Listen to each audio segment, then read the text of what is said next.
Hello, and welcome to another episode of the Fulfilled Musicpreneur podcast.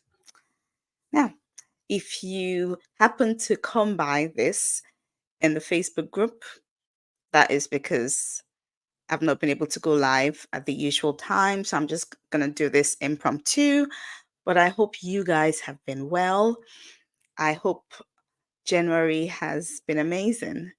Um, Today, I wanted to talk about the key to increased visibility.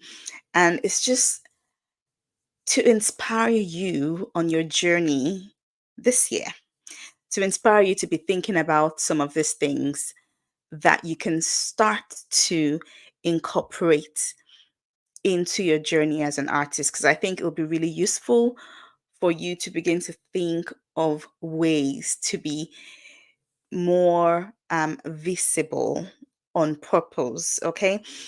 So last year, I really wanted to be consistent at raising my visibility. So all last year was about me getting comfortable releasing these podcast episodes weekly.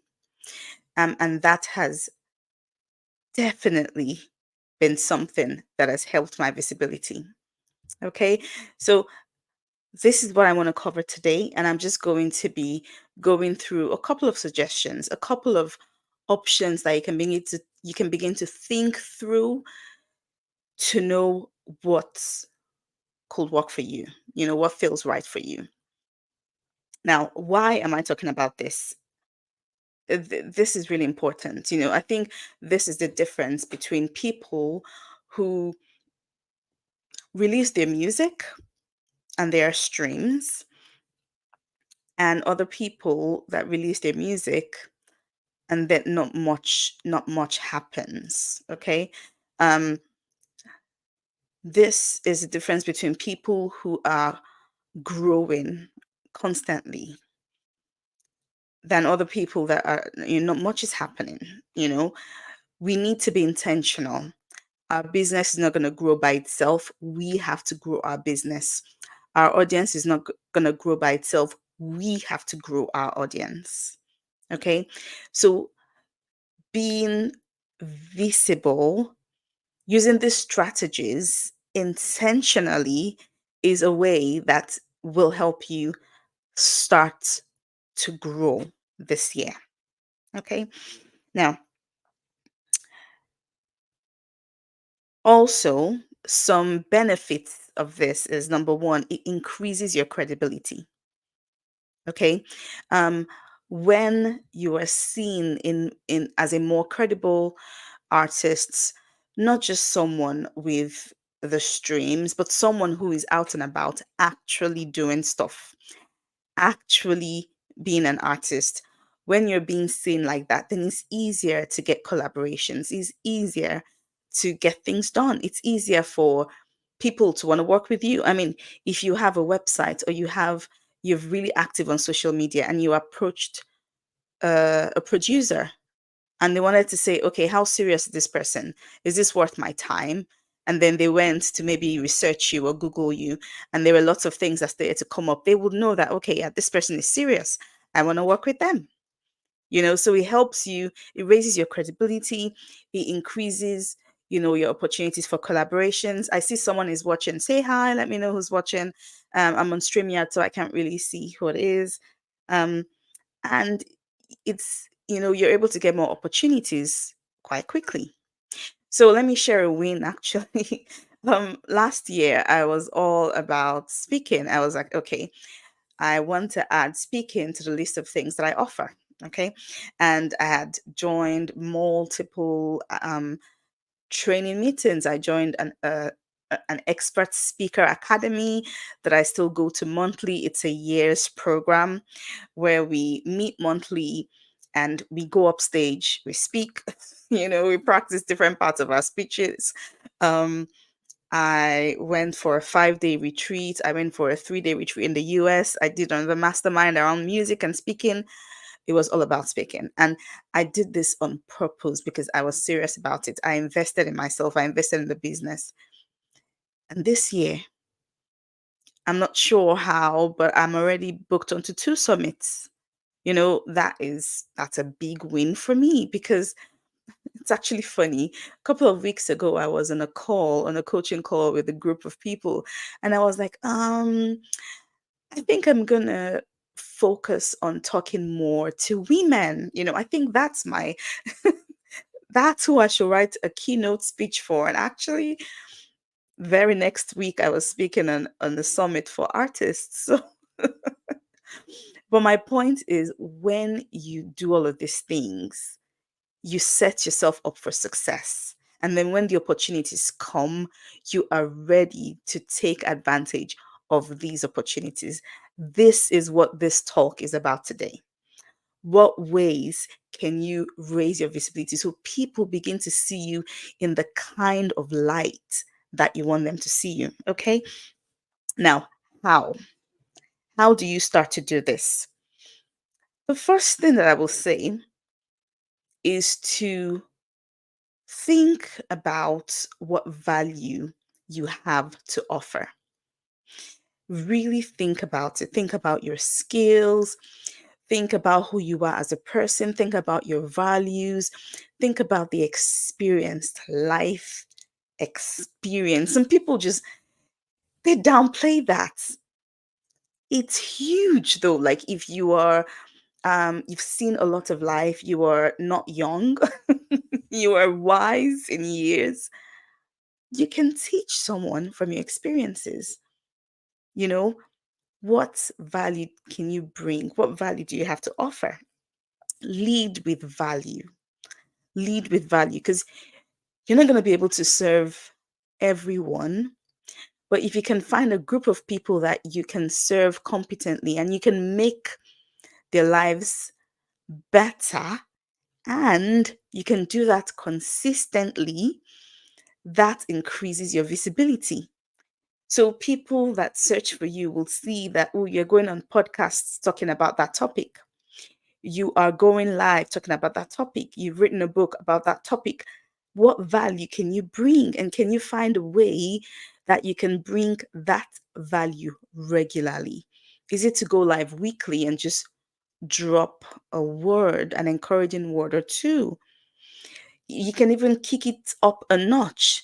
Instead of just going live, can you commit to doing it regularly and then record a podcast? Now, I've heard podcasts that are as short as 6 minutes. They're daily podcasts, but they're like 6 minutes. Or if you want to say, I can't commit to doing daily, but can you do weekly? And then you can even do 15 minutes to 30. What can you do regularly? And that regularly could be weekly, it could be every other week, it could even be monthly. Now, number two is to serve. Okay, serve. And serving might just be, okay, I'm gonna serve this group of people weekly.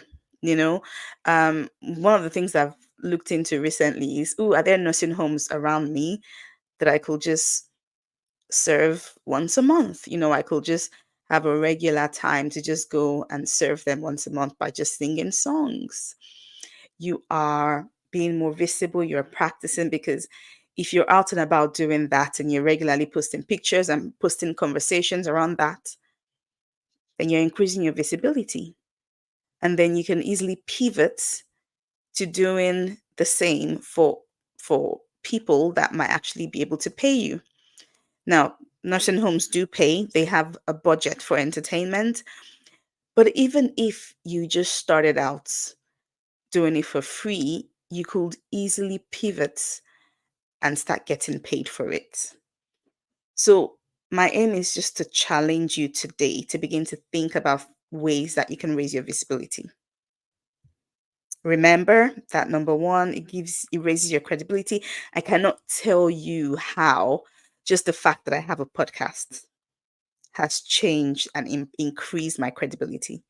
People hear I have a podcast and they're like, "Oh, okay, that's impressive," because I took that step and said, weekly, I'm going to be going to record a podcast, right? I learned about it, I took action, and it didn't take a lot. It just really needed determination and doing it regularly. It's hard work, yes, it is. And I'm still growing, I'm still learning, but I've been getting episodes out weekly, except during holidays. you know?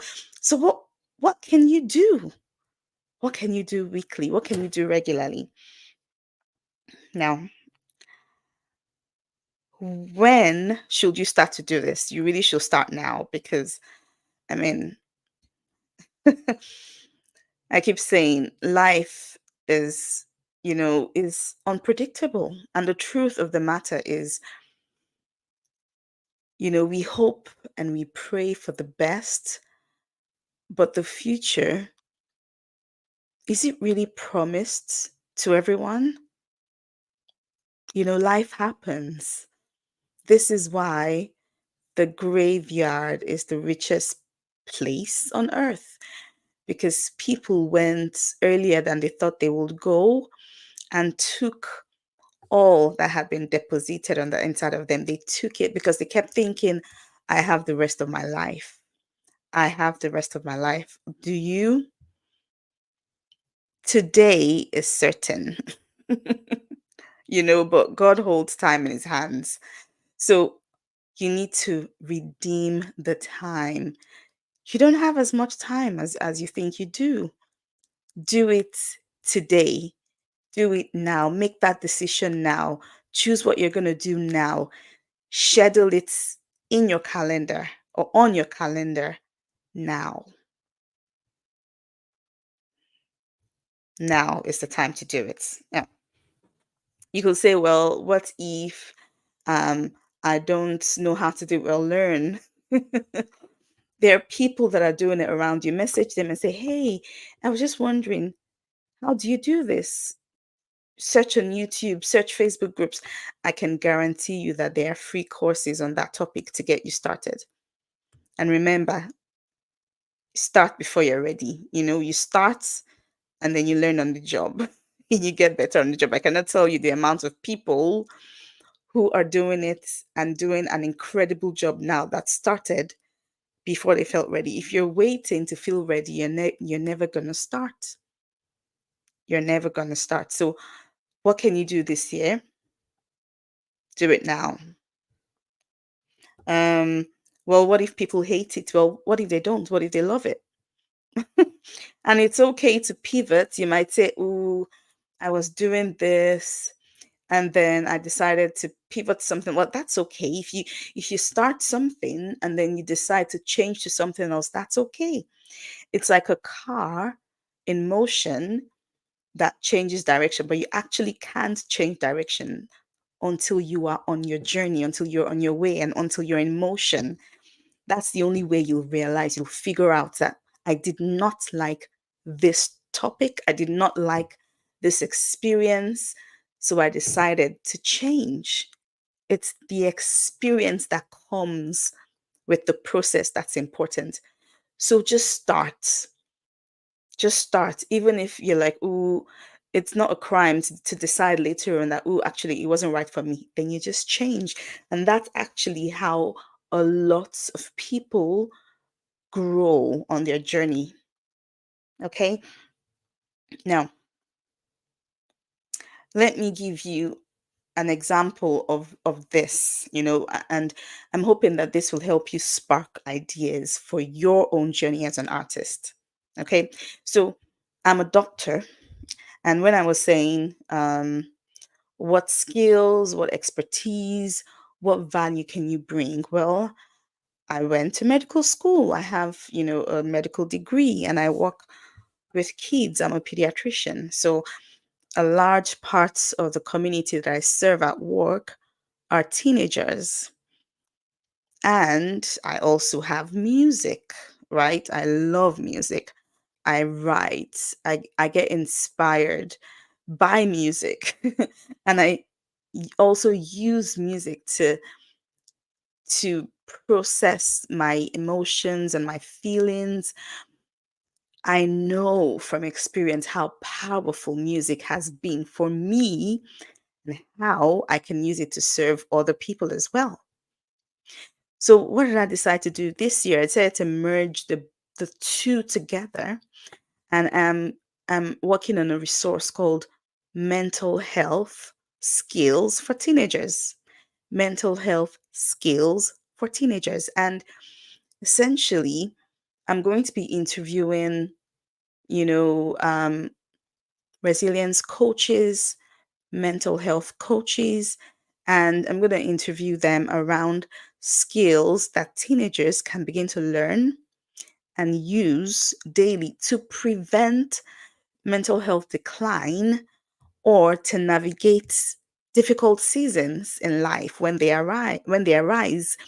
And it's in the hope that it reduces the amounts of teenagers that actually need admission to hospitals, because right now it's a lot. If we can get a community of people who feel empowered and equipped to help teenagers build these mental health skills, help them use the skills that we're going to talk about. And I'm talking about things like journaling, breath work, um, just talk therapy, just talking to people, having real, vulnerable conversations, um, and various bits that we're going to be talking about. Actually, if we can get enough people that are happy to do that with the teenagers around them, I think that's going to make huge impact. And then monthly, I'm going to be releasing these interviews along with music around mental health. Okay.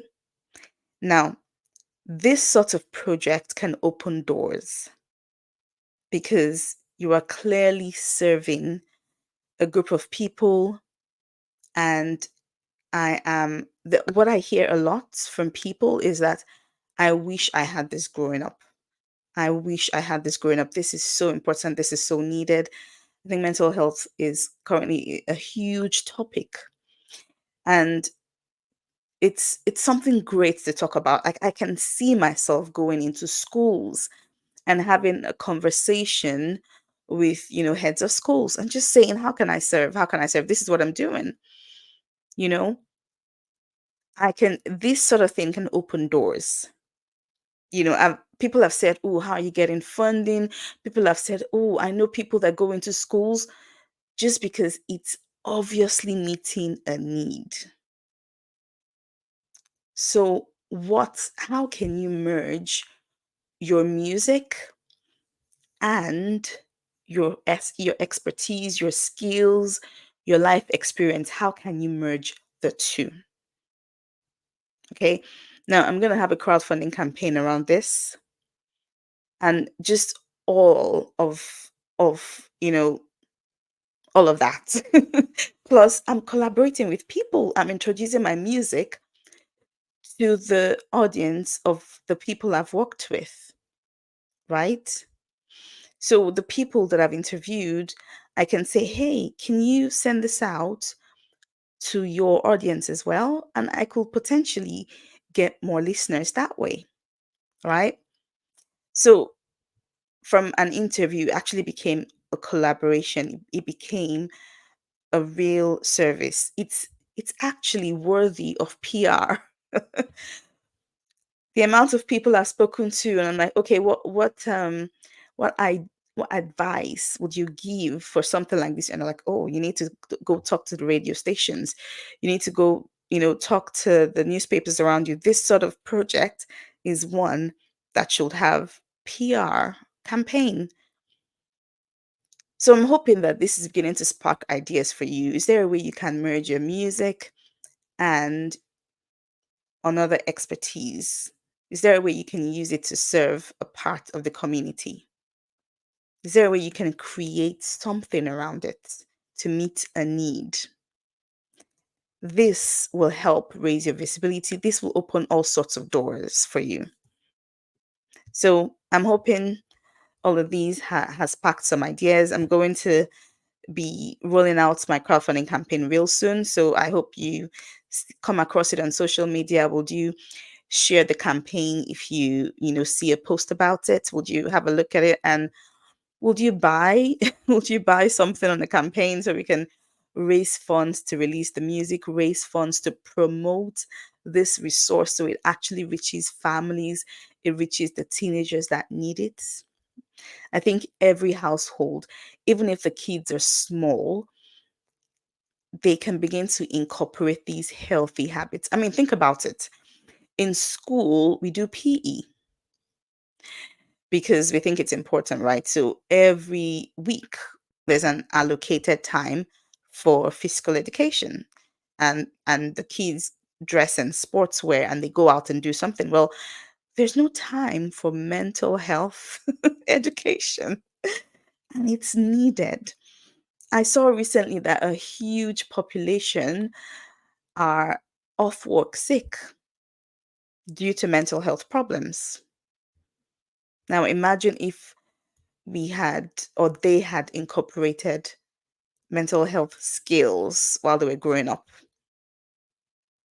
I'm not saying that will solve all mental health problems, but it'll certainly go a long way to reduce the severity of it. So, I'm hoping this has sparked some ideas for you. Do let me know if it has. I would love to hear from you. Um, I am going to sign off here. Have a lovely week and see you next week on another episode of Fulfillment Musicpreneur podcast. If you are new to the podcast, please go listen to other episodes. They are amazing. Um, Also, would you subscribe and would you share? And also, would you have a look at my book? It's just in the background there. Pursue Your Passion, Uncover Your Calling. If you don't have a copy yet, would you go buy it? It's gonna help when it comes to discovering what skills you have, what passions you have, how you can begin to monetize. It's going to help you with all of that.